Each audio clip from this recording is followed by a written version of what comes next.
Coming up this morning, bitter cold temperatures this morning, forcing schools to change their plans. We've got a look at Peoria Public Schools' learning plan for today. Also, a large brawl at a local trampoline park over the weekend called for police involvement. We'll tell you where that investigation now stands. And hitting the streets once again this March. But how? We've got a look at how a Peoria tradition plans to return this year. WMBD This Morning starts now. Rise and shine, Central Illinois. It is Monday, February 8th, as we take a live look at downtown Peoria this morning. It's looking a little bit more like an ice skating rink down there. I've got to tell you, I was trying to be a big girl last night, staying up to watch the Super Bowl. So it's going to be a long morning, but we will make it through. Of course, our own Kurt Pegler has all of your Super Bowl highlights in our sports in just a little bit. But let's kick off with this morning's headlines. The freezing temperatures today are keeping students at home. Peoria Public Schools will be switching to virtual learning. A spokesperson for the district tells us that students will learn through Microsoft Teams. There will not be a separate A and B schedule. Virtual students instead are continuing their schooling as usual. After-school activities are also canceled district-wide for today. Community meal distribution does pick back up on Tuesday. Also, addressing learning loss. It's just one of the many topics on the agenda for the Peoria Public School Board tonight. Board members are expected to vote on approving 2 tutoring service agreements. The first is for varsity tutors for $175,000. That would include 5,000 hours of sessions and 24/7 instant access for all grade levels. The second is for Sylvan Learning for more than $29,000. That's for reading and math sessions in small group settings. Also on that agenda, an update from the superintendent on the district's return to school plan. We will have a crew at that meeting tonight, and we'll update you on the board's decisions. Well, these bitter cold temperatures are here to stay this week, as Molly Naslin has been telling us. So warming centers can actually be found throughout the city of Peoria. The lobby of the Peoria Police Station is one of those locations, and that's at 600 Southwest Adams Street. City fire stations are also available to the public as warming centers. COVID-19 safety protocols and face masks will be required at all of those warming center locations to protect staff and visitors. Well, winter weather is taking its toll on cars right here in Central Illinois over the course of the past few weeks. Local automotive industry experts say that keeping your car running properly during the winter can keep it out of the shop and save you a little bit of money in your wallet. A service manager at Tires Plus in Peoria says to look at the cold cranking apps on your battery. A low rating could actually affect your car's ability to start up. He also says it's important to make sure that your tire pressure is at the recommended level.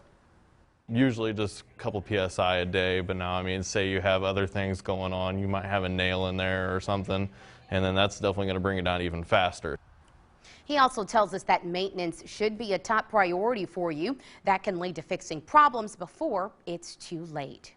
The time is now 5:04. Coming to blows inside of a local trampoline park. Peoria police are investigating what led up to a massive fight inside Elevate Saturday night. Police tell us that that group was fighting, punching, and even pulling hair, throwing things. Some of them, that's when someone started using pepper spray. Now, officers tell us that they were not the ones that were deploying those pepper balls or pepper spray.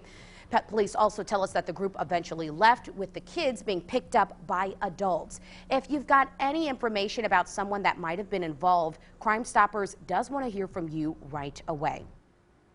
Well, new this morning, Illinois State Police are investigating after a body was found Friday near I-74 in Champaign. That body has been identified as that of 42-year-old Justin Marcinko from Indiana. He was reported missing last week by his family on social media and to the Covington, Indiana Police Department. At this time, ISP tells us it will not be releasing any more information on this case. We turn now to the Twin Cities. Tonight, Bloomington city leaders will be looking to approve spending more than $4 million for water main improvements. If that measure is approved, construction for new sanitary sewers replacing water mains would start. The Illinois Environmental Protection Agency is requiring the city to eliminate combined sewer overflow. We'll have a crew tuning in tonight at that meeting to bring you the updates when a decision is made.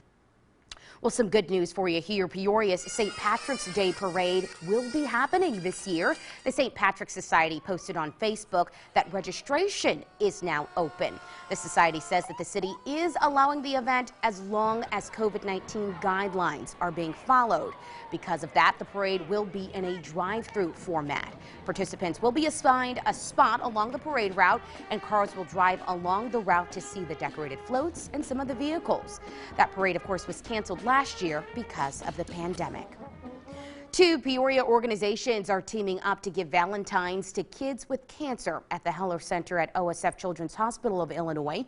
The campaign is run by leaders from Performing Arts Master's classes and Shine Therapy Services. From now through Friday, you can send in handwritten cards. Leaders say on their Facebook that their current goal is 100 letters. Details on where you can mail your cards are posted over on our website, ciproud.com. The time is now 5:06. Molly Naisland, it is a cold one out there this morning. Oh, goodness, yes. 3 degrees in Peoria on our Brave Wall Center camera. Yes, there are plenty of ice chunks on the Illinois River.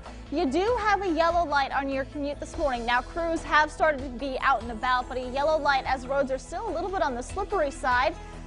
We're going to make it into the teens this week, and that's about as far as we're going to go today. Shelby? All right, thank you, Molly. Well, here's a look at traffic this morning. Be extremely careful out on those roads this morning. Even I had a couple of scary slips out there. In Peoria, the Public Works Director tells us that route trucks are now out on the streets, and they're plowing and treating the roads with salt and liquids. And the director tells us he expects those streets to be passable by the time the morning commute gets started. Well, coming up, the impeachment trial for Mr. Trump begins tomorrow. We'll have a look at how lawmakers do plan to move forward.